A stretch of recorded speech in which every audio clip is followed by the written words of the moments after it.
नमस्कार। आपका अखबार के इस अंक में आपका स्वागत है। मैं हूं प्रदीप सिंह। रविवार 28 जनवरी, इस तारीख को याद रखिएगा। इस तारीख के दिन दो दुर्भाग्य एक साथ होने जा रहे हैं। एक, बिहार में महागठबंधन की जो सरकार है वो गिरने जा रही है। नीतीश कुमार पाला फिर से बदल रहे हैं। महागठबंधन को छोड़कर फिर राष्ट्रीय जनतांत्रिक गठबंधन यानी एनडीए के साथ आ रहे हैं।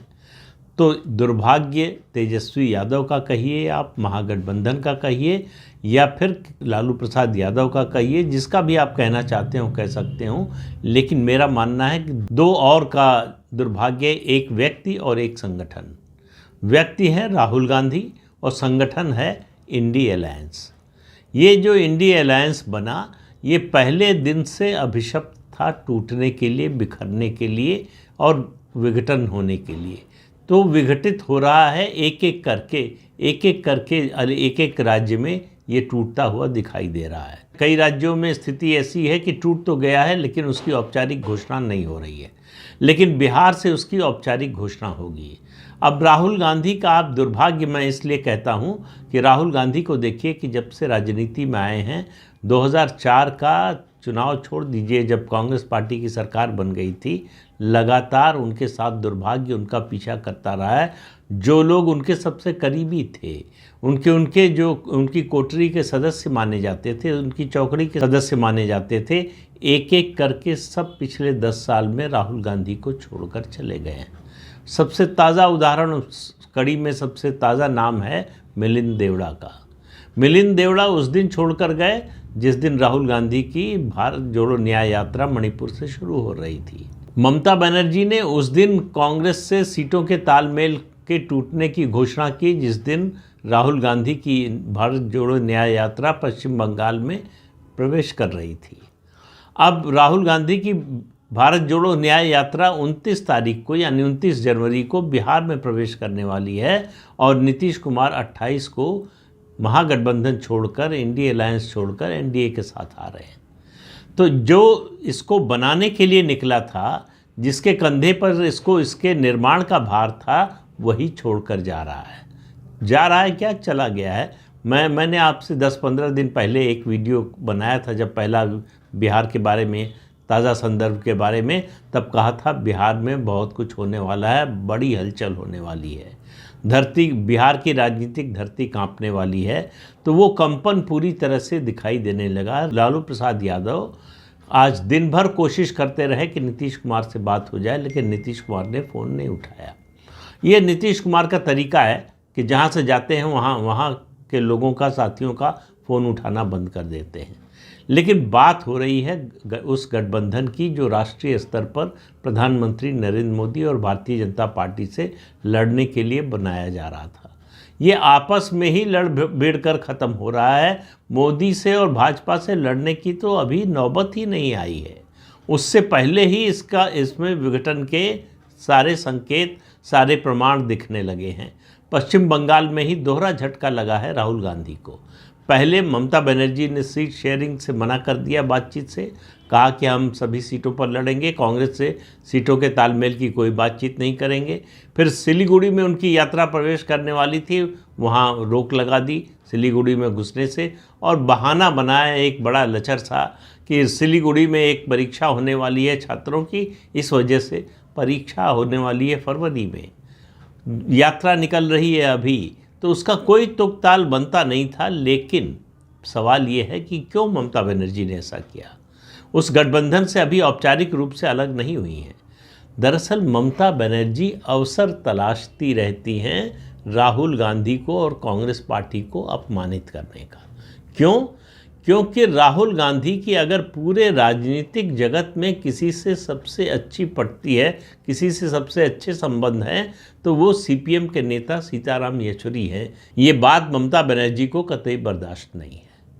और वो राहुल गांधी, मैं पहले कई बार कह चुका हूँ, राहुल गांधी की राजनीतिक क्षमता के बारे में उनको बड़ा संदेह है। उनको लगता है कि राहुल गांधी के बस का राजनीति है नहीं। तो इसलिए भी, और जिस तरह से ममता बनर्जी के क्लेम, उनके दावे को, इस गठबंधन का कन्वीनर या अध्यक्ष बनने के दावे को कांग्रेस पार्टी ने नकारा है, उससे भी उनकी नाराज़गी है।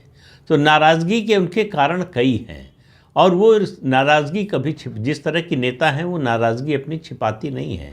वो उस समय भले ही चुप हो जाएं लेकिन समय आने पर उसका जवाब ज़रूर देती हैं। तो वो लगातार जो है जवाब दे रही हैं कांग्रेस पार्टी को कि कांग्रेस पार्टी के हट के कारण ऐसा हो रहा है, कांग्रेस पार्टी की नीतियों के कारण ऐसा हो रहा है। लेकिन कुल मिलाकर जो तस्वीर उभर कर आ रही है कि पश्चिम बंगाल में गठबंधन नहीं होगा, बिहार में गठबंधन टूट चुका है। नीतीश कुमार 28 तारीख को यानी रविवार को कल शपथ लेने वाले हैं फिर से मुख्यमंत्री पद की, और इस बार एनडीए के नेता के रूप में शपथ लेने वाले हैं। तो गठबंधन बने, खड़ा हो और लड़ने की मुद्रा में आए उससे पहले वो टूटने लगा है। पंजाब और दिल्ली में आम आदमी पार्टी से गठबंधन की उम्मीद थी। पंजाब में भगवंत सिंह मान ने साफ घोषणा कर दी कि हम 13 की 13 सीटें लड़ेंगे, कांग्रेस से कोई समझौता नहीं करेंगे। तो कुल मिलाकर सभी पार्टियों को अगर आप देखें तो उनके निशाने पर कांग्रेस पार्टी है, और ये राहुल गांधी का दुर्भाग्य भी कह सकते हैं आप और उनकी दुर्नीति भी कह सकते हैं, यानी गलत नीतियाँ। वो कभी समझ ही नहीं पाते कि राजनीति में कब क्या फैसला लेना है। अब इस मौके पर आकर कोशिश हो रही है उनकी पार्टी की ओर से। राहुल गांधी ने खुद बात की है जीतन राम मांझी से कि जीतन राम मांझी की जो 4 सदस्यों की 4 विधायकों की पार्टी है वो कांग्रेस के साथ आ जाए। राहुल गांधी को यही पता नहीं कि उनकी पार्टी पर टूटने का खतरा है। कांग्रेस के विधायक संख्या 10 बताई जा रही कि वो भारतीय जनता पार्टी के संपर्क में है। सवाल ये है कि इस समय कांग्रेस में कोई आएगा क्यों? कांग्रेस क्या देने की स्थिति में है? जब आरजेडी देने की स्थिति में नहीं है, जो सबसे बड़ी पार्टी है बिहार की समय विधानसभा में, तो 19 विधायकों के साथ 243 243 में से 19 विधायकों के साथ कांग्रेस पार्टी क्या देने की स्थिति में है? तो राहुल गांधी ऐसी बचकानी हरकतें करते रहते हैं। उनको राजनीति की गंभीरता समझ में नहीं आती। अगर उनको कुछ भी करना था, कुछ प्रयास करना था सरकार बचाने का, तो सबसे पहले नीतीश कुमार से बात करनी चाहिए थी, और आज नहीं। जब वो पिछली 13 जनवरी की बैठक में, इंडिया अलायंस की बैठक में, उन्होंने सवाल उठाया था कि ममता बनर्जी तैयार नहीं है नीतीश कुमार को कन्वीनर बनाने के नाम पर, तब बात करनी चाहिए थी। वो घोषणा बैठक में बोलने से पहले नीतीश कुमार से अलग से बात करनी चाहिए थी। लेकिन ये सब करने के लिए राजनीतिक समझ की ज़रूरत है। इस बात की समझ की ज़रूरत है कि किसको कहाँ मरहम लगाना है और किसको कहाँ चोट पहुँचानी है। राहुल गांधी जहाँ मरहम लगाना होता है वहाँ चोट पहुँचाते हैं, जहाँ चोट पहुँचाना होता है वहाँ मरहम लगाते हैं। तो उनको ये अंदाज़ा ही नहीं है कि राजनीति कैसे चलती है और राजनीति कैसे की जाती है। तो कुल मिलाकर सुंदर सपना टूट गया और बेदर्द जमाना जीत गया। राहुल गांधी के साथ ही यही हो रहा है। उनकी प्रधानमंत्री बनने की महत्वाकांक्षा जैसे ही उनको लगता है कि कुछ गंभीरता से आगे बढ़ रही है, वैसे ही कोई न कोई तो शरापात हो जाता है। तो राहुल गांधी के लिए आगे का रास्ता कठिन से कठिनतर होता जा रहा है।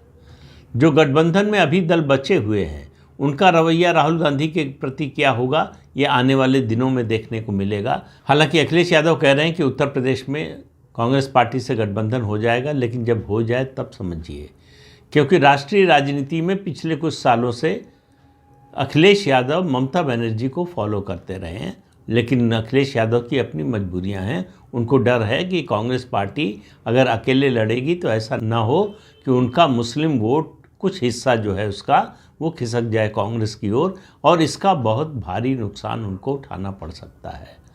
तो ऐसे में उत्तर प्रदेश में कुछ भी हो सकता है। उत्तर प्रदेश में अखिलेश यादव की राजनीति वैसी ही है जैसी राष्ट्रीय स्तर पर राहुल गांधी की है। दोनों की राजनीतिक सोच, राजनीतिक शैली, राजनीतिक समझ में कुछ ज़्यादा फर्क नहीं है। राहुल गांधी और अखिलेश यादव दोनों राजनीति के ऐसे युवा तुर्क हैं जिनको राजनीति की कोई समझ नहीं है, राजनीतिक बारीकियों की समझ नहीं है। इसलिए केवल परिवार का डीएनए होने से आपकी हैसियत आप में वो गुण नहीं आ जाते जो आपके पूर्वजों में थे। इंदिरा गांधी को जो राजनीति समझ में आती थी, जिस तरह की राजनीति करती थी, उसका लेश मात्र भी कोई गुण राहुल गांधी के अंदर नहीं है। इसी तरह से मुलायम सिंह यादव जिस तरह की राजनीति करते थे उसका कोई गुण अखिलेश यादव में नहीं है। दोनों के डीएनए में स्ट्रांग बहुत पॉलिटिकल समझ वाला जो है डीएनए है, लेकिन दोनों ने अपनी नासमझी से उस गुण को नष्ट कर दिया है। तो राहुल गांधी हों या अखिलेश यादव, दोनों की स्थिति राजनीति में, दोनों का राजनीतिक भविष्य बहुत उज्जवल दिखाई नहीं देता। बड़ी लंबी रेस के घोड़े हों राजनीति में, ऐसा नज़र नहीं आता। क्योंकि पार्टियों की स्थिति ऐसी है, उनका जनाधार ऐसा है, उसकी वजह से वो प्रासंगिक बने रहेंगे, राजनीति में बने रहेंगे, राजनीतिक दौड़ में शामिल रहेंगे, लेकिन कहीं पहुंचेंगे नहीं, कभी फिनिशिंग लाइन के पार नहीं जा पाएंगे। ये इन दोनों लोगों का भविष्य है। तो दोनों के लिए आने वाला समय यानी 2024 का लोकसभा चुनाव उनके राजनीतिक जीवन का सबसे कठिन समय होने वाला है। इस चुनाव में दोनों के लिए अपनी पिछली परफॉर्मेंस, यानी समाजवादी पार्टी के लिए 80 में से 5 सीटें और कांग्रेस पार्टी के लिए 543 543 में से 53 सीटें जो 2019 में आई थी, उनको बचाकर रखना बहुत ही कठिन है। तो दुष्यंत कुमार का शेर है, कहाँ तो चिराग तय था हर घर के लिए, कहाँ चिराग मैसर नहीं शहर के लिए। तो वो स्थिति हो गई है अखिलेश यादव और राहुल गांधी की। दोनों की अपनी गलत नीतियों के कारण उनके साथ ही छोड़कर जाते हैं। अखिलेश यादव के साथ भी ऐसा ही हुआ। 2022 में जो क्षेत्रीय दल, जो छोटे दल उनके साथ आए थे, उनको चुनाव नतीजा आते ही, हारते ही उन्होंने उनको अपने पास से भगा दिया। वो भागे नहीं हैं, उनको अखिलेश यादव ने अपमानित करके भगाया। इसी तरह से 2019 में चुनाव नतीजा आते ही उन्होंने बहुजन समाज पार्टी से नाता तोड़ लिया, बजाय इसके कि उस पर पुनर्विचार करते कि कैसे फिर से साथ जुड़ा जाए, क्या गलतियां हुई जिनको सुधारा जाए। इन सब पर विचार करने के बजाय उनको लगा कि अगर अकेले लड़ेंगे तो बहुत बड़ी ताकत बन जाएंगे, और इसलिए 2022 का विधानसभा चुनाव अकेले लड़े और फिर खेत रहे। तो राहुल गांधी हों या फिर अखिलेश यादव हों, दोनों की राजनीति एक ही दिशा में जा रही है, और वो दिशा है दक्षिण। दक्षिण मतलब दक्षिण भारत की बात नहीं कर रहा हूँ, दक्षिण मतलब नीचे की ओर। दोनों की राजनीति नीचे की ओर जा रही है, लेकिन बड़े आश्चर्य की बात है कि दोनों पर इसका कोई असर ही नहीं है। उनको इस बात से फर्क ही नहीं पड़ता कि उनकी स्थिति दिन पर दिन खराब होती जा रही है। तो एक और कहावत है, सबते भले वे मूढ़ जिन्हें न व्यापे जगत गति। तो इन्हें जगत गति जो है व्याप्ति नहीं है, कोई इनको फर्क नहीं पड़ता। इनके आसपास से लोग जा रहे हैं, इनके करीबी साथी छोड़कर जा रहे हैं, इनकी पार्टी की स्थिति खराब होती जा रही है, जनाधार गिर रहा है, विधानसभा लोकसभा में सीटों की संख्या घट रही है।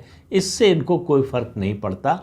इनको लगता है कि इनको राजनीति में जो हासिल करना था वो हासिल कर चुके हैं, और वहाँ से इनको कोई नीचे उतार नहीं सकता। तो ये जिस हवा के घोड़े पर सवार हैं उससे नीचे उतरकर ज़मीन पर रखने को तैयार नहीं है। तो इस अंक में इतना ही। अगले अंक में फिर मिलेंगे किसी नए मुद्दे के साथ। तब तक के लिए अनुमति दीजिए। आपसे अनुरोध है कि ये चैनल देखिए, शेयर कीजिए, लाइक कीजिए और सब्सक्राइब ज़रूर कीजिए। नमस्कार।